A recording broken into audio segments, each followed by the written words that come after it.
Et t'es sûr que tu veux griller tes lunettes? Tu vas voir. Le Christ a dit ne rabâchez pas comme des païens. Et il y a des gens qui répètent 10 fois, 50 fois, 150 fois la même chose, le Je vous salue Marie. Le rosaire, ça vient d'où?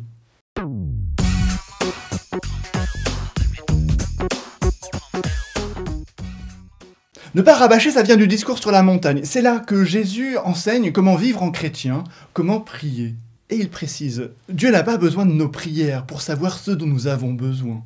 Car votre Père sait bien ce qu'il vous faut avant que vous le lui demandiez. À ce compte-là, on ne prierait plus.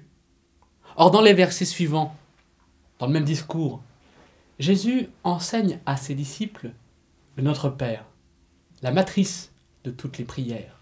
Et pour rappel, le Notre Père est central dans la prière du chapelet. On le récite 5 fois, après chaque dizaine de Je vous salue Marie. Ok, d'accord, le Notre Père, c'est biblique.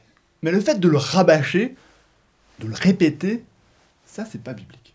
Eh bien, il y a quand même aussi une prière de répétition dans l'Ancien Testament. Moïse, sur une autre montagne, enseigne lui aussi l'alliance avec Dieu. Et il nous demande de garder au cœur ses paroles et ses commandements. Ces paroles que je vous dis, mettez-les dans votre cœur et dans votre âme. Attachez-les à votre main comme un signe, à votre front comme un bandeau. Enseignez-les à vos fils et répétez-les-leur, aussi bien assis dans ta maison que marchant sur la route, couché aussi bien que debout.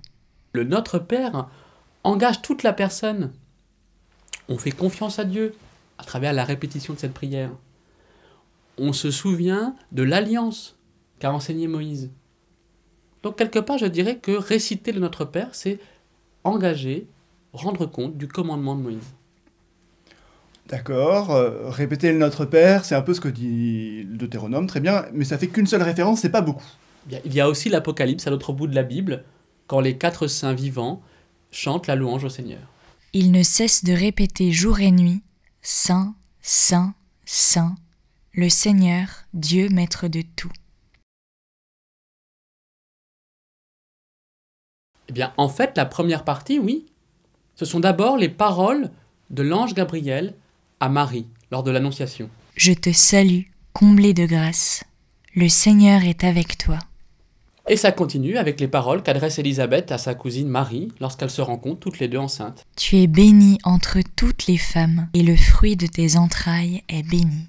Par contre, la deuxième partie, elle n'est pas du tout biblique, elle a été rajoutée par Pie V au XVIe siècle. Alors là, c'est vrai. Sainte Marie, Mère de Dieu, priez pour nous pauvres pécheurs, a été rajoutée. Mais si ce n'est pas littéralement une prière biblique, je dirais que l'esprit l'est biblique. Ok, mais tu vas pas me faire croire que répéter des Je vous salue Marie, des Notre Père, c'est biblique. Moi, je trouve pas ça très spirituel. Or, Jésus nous appelle à avoir un culte spirituel. Dieu est esprit, et ceux qui adorent, c'est en esprit et en vérité qu'ils doivent adorer. Bien justement, adorer en esprit. Méditer sur l'incarnation. Prier de manière incarnée, bien c'est tout le sens du rosaire. Le rosaire, c'est une prière doublement incarnée.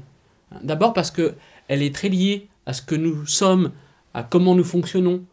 Répéter des Je vous salue Marie ou des Notre Père, ça nous aide à nous concentrer. Et également, lorsqu'on prie le rosaire, on va méditer sur les mystères de la vie du Christ. Les mystères joyeux, lumineux, douloureux, glorieux. Eh bien, le rosaire, c'est un véritable résumé de l'Évangile. Ok, le rosaire, c'est biblique, c'est une façon de méditer sur la Bible. Mais ça reste une création humaine. C'est une prière médiévale sur la Bible.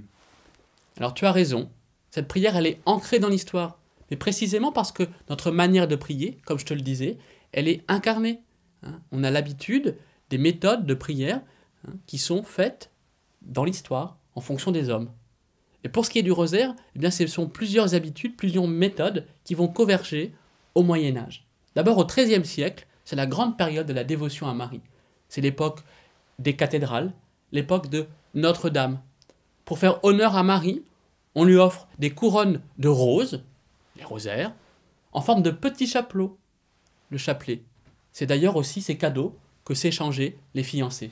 il y a surtout quelque chose d'universel dans la prière du rosaire. La prière de répétition, qui nous vient d'Orient, et puis cette forme de prière liée à la récitation des psaumes. Quand il nous est impossible de lire ou de prier les psaumes, eh bien, on a pensé à une prière, une récitation plus facile.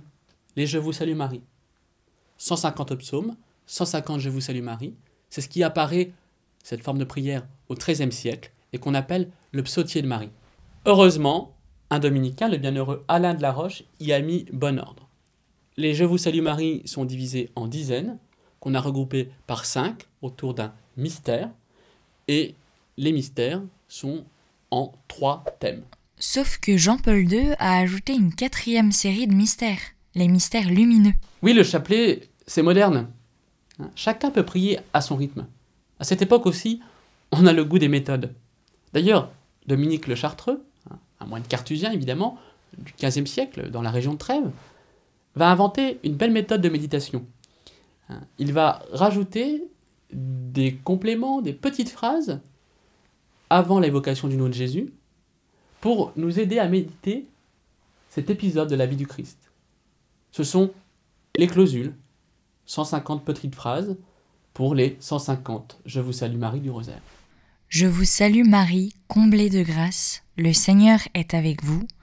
Vous êtes bénie entre toutes les femmes, et Jésus, qui a été conçu de l'Esprit Saint à l'annonce de l'ange, est béni. Alors vraiment, le rosaire, c'est une méthode de prière spirituelle et personnelle. Chacun y va à son rythme. Certains seront touchés par des mots, d'autres par des images lors de leur méditation. Mais le tout, c'est de se laisser convertir.